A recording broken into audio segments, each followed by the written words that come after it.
does all get very complicated, especially where they're in love and everything, and they're sort of, getting to the sort of later teenage age. And lots of people say you want them in your house, under your roof, where you can see them and look after them. You don't really want them sleeping out anywhere else. I mean, I don't really know what the answer is to this one. But at what age or stage should you or did you let your teenager's beloved stay overnight at your house? And even more of a thorny issue, when should they be allowed to share a bed? What? We don't have those goings on, thank you very much. So what were the rules in your house when you were growing up? I bet you weren't allowed. I wasn't allowed to take boys upstairs. If you have teenagers at home, what are the rules that you stick to now? Let's go to you, Sam, on this. Well, I feel I'm a complete hypocrite because my mum was really good about this, and she was very sensible and wanted to keep me safe. So if I was seeing someone when I was older, which for me was sort of like 18, then I was allowed to bring them home. But stay the night? They could stay. I don't remember if they stayed the night, but, shenanigans were happening. Sorry, Mum, forgive me. But our house, I was saying to Jeremy, our house, you couldn't hear things. Oh, no. It was far away from my parents, whereas in my home, you can hear everything. So I won't go into my son's private life, but I would feel very differently about being in the house. I would have to go out. 6 or 7 hours, I wouldn't care. You could text me later, but stay over, I think I would feel very uncomfortable. Well, sleepover's a bit much. A bit much. Well, this is an interesting one because my mum is a bit of a free spirit. She's an artist, all the rest of it, but she was very prudish about this. I've never, since I've been married, I suppose, but, when I was young, the age we're talking about, absolutely no way. But luckily, my first love, my, whatever, spark or whatever, her mum was a sexual health nurse. And therefore, insisted upon it and provided, protection. You're joking. No, because she dealt with teenage pregnancies all the time. Yeah. She was going around school saying da-da-da. So I was blessed in that they had a nice house, and it was literally coming, not bringing tea in the morning. No way! I kid you not. How old were you at this point? I was over the age of consent, 16, 17. Wow. Yeah, and it was great, and it was really safe and comfortable, and I didn't feel embarrassed or anything. And yet, if she wanted to come and stay at my house, it was an absolute no-go. My mum was very strict about no. My mum was a single mum. I don't know where that came from. I don't understand, because she's not like a party pooper. She's not a prude in other ways. But for whatever reason, maybe she didn't want to think of her little boy as being. It's just, I think it's the thing of it's your house, and it's kind of like under your roof. It's your private space. They're your private children, and they still feel like children to you, even though they're over the age of consent, 16, 17, 18, or whatever it is. And just the idea that you know what they're doing, and somehow you've kind of given permission for that to happen because it's under your roof. But what's wrong with it?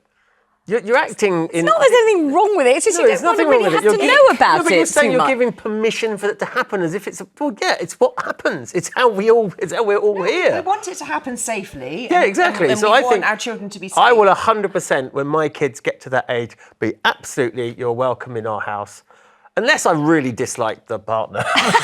but as a general rule, I would be, of course you would, because I'd rather that than I'm in a park somewhere. I bet Dorothy didn't allow it. No, Dorothy did allow it. Oh, she did? Yes. Wow. Yeah. So I would be the same. My first serious boyfriend, I think I was 17, 18, he was allowed to stay at the house. It meant that there was trust there. I could have conversations with my mum. I didn't feel embarrassed. I didn't feel ashamed.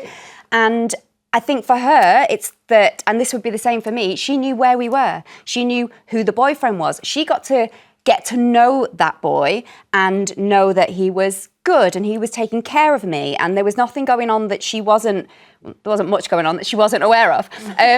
Because it's going to happen anyway, let's be honest. If you're going to have those relationships, and it's going to become intimate, and it's going to happen regardless. So I would rather know that my child is safe and that... And not being coerced into something by somebody. I completely agree. Good old Dorothy. Yeah. Gosh, all right. Well, let's take the calls and see what everyone else has got to say. Sharon's on the line in Staffordshire. What do you think, Sharon? Oh, good afternoon, lovely Vanessa and your panel. Sweetheart. Hi.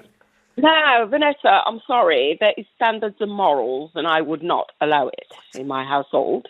Now, do you really think that I want to hear my son and his partner at it? No, I do not. No.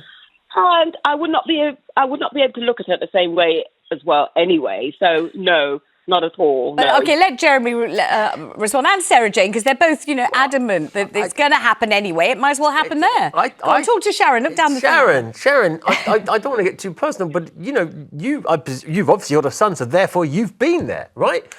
No, I mean, Not a virgin, let's put it that way. Yeah, you're not a virgin. But so not in my parents' home. Not in my parents' home, though, darling. But no. you said, I saw on the screen, you said at the age of 21. Is that correct? And I just think, I think it's slightly naive, that's all, because people become sexually active, legally at 16 years old, but people becoming sexually active at 14, 15, and you've got to protect them.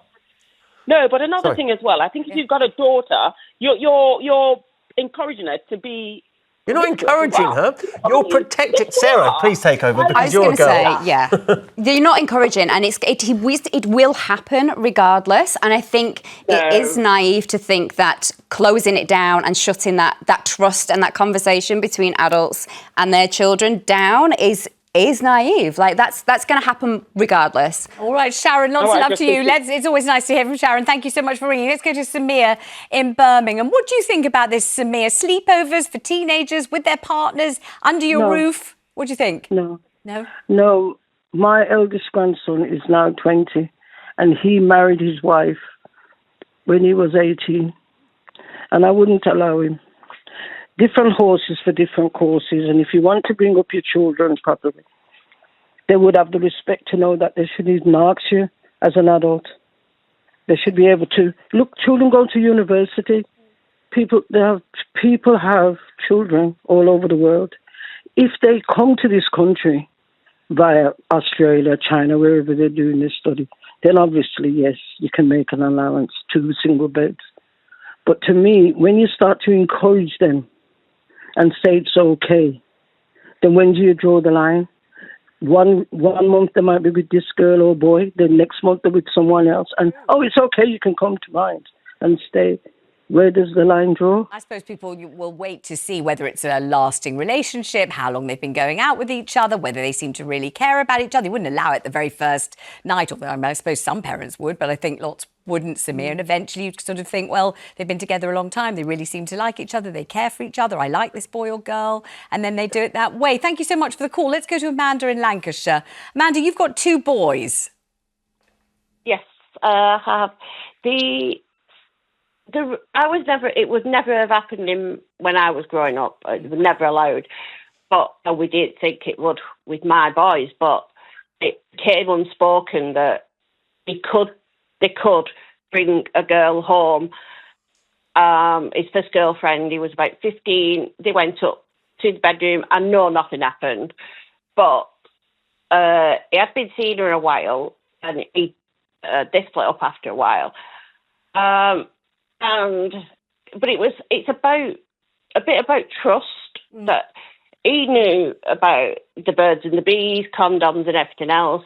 If a girl said no, it was no. I taught all that. And I think, like the lady said then, the lady in the pink, sorry, I forgot her name, but Sarah Jane. It's better to do it in an environment like that than where they somewhere a bit grubby on the street or something like that. And I trusted him, and I had to trust that the girl was going to be safe as well. And he was taught to be respectful. He's now married, and they've been together 15 years, I believe. And obviously very trustworthy, and you taught him beautifully. Amanda, thank you. Let's go to Barbara in Warwickshire. Hi, Barbara. Hi. What did you decide to do? Well, I decided to let my daughter have her boyfriend at home to sleep with her. Mm-hmm. For me, it wasn't a big thing because we'd been going out about 1.5 years. He was about 18 and a half. She was about 17 and a half. I knew she was on the pill because she asked if she could go on the pill while she was with this guy. And I said yes, as long as it's not sort of done in the wrong way. Yeah. So that's what I did. And to be quite honest with you, there wasn't a problem at all. She just asked one Saturday, is it all right if he stays tonight, Mum? And I said, yes, not a problem. The only thing I didn't do was mention it to my husband. No. So then what happened? He worked away most of the time, so I just had to think. And of course, our room was next to the room they were in. Yeah. And suddenly, the guy coughed. Oh. And my husband sat up and he said, "What the hell's going on?" So then what? Oh, well, I just told him, and he said, "Oh, that's fine, no problem." Oh. It was just left as it was. But I mean, they'd been going out quite a long time, and she'd never asked before. So I just worked on the theory that they probably had a relationship before they were in the bedroom next door to us, It's all a bit close for comfort, though, in a way, isn't it? I mean, I know. Well, Isn't it? Right next door and everything. I mean, I'm not saying, that we didn't have exactly that urge in my youth. I certainly did.